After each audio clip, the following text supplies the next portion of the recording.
มาแล้วหลังนี้ปลาตองเข้าอยู่เดี๋ยวเขาจะเอาอันนี่ไปถ่ายลงใต้น้ำให้เบิ่ง ต้องว่าคอนเฟิร์มได้ไหมคอนเฟิร์มว่ามัน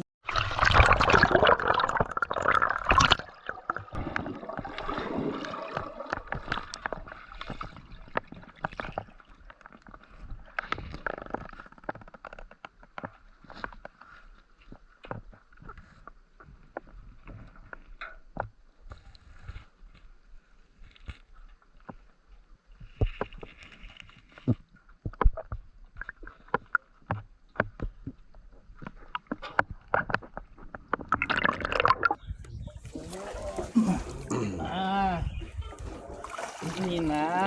โอ้ จมบดีแล้วเนาะ พอลาบจะได้นี่นะ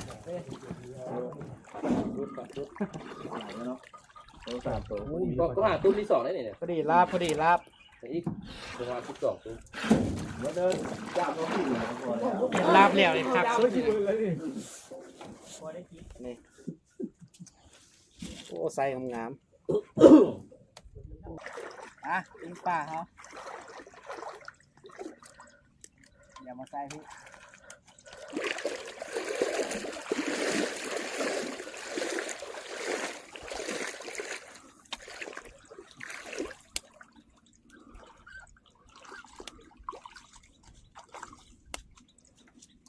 นี่เกลือเขาเนาะจะมวยตามหลังเขาเนาะ เกลือบ้านไหน ใส่สูตรแล้วเกลือ รีวิวเกลือได้ไหม เอาสิวะ เซฟอ่ะ นะ เกลือบ้านเฮานี่แหละรีวิวเกลือกากับรีวิวได้ไหมเกลือมันบ่อดิ เกี่ยวมันบ่เกี่ยวมันบ่อ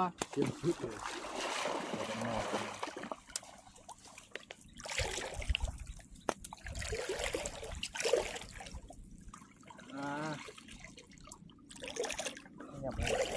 แสดงว่าน่าจะอยู่บนมอดตัว มีก็เสียงจังเนี่ย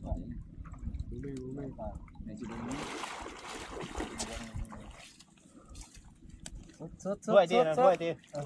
ยังนี่เลยอ่ะ นี่เขาจะทำเนาะเขาจะทำเนาะ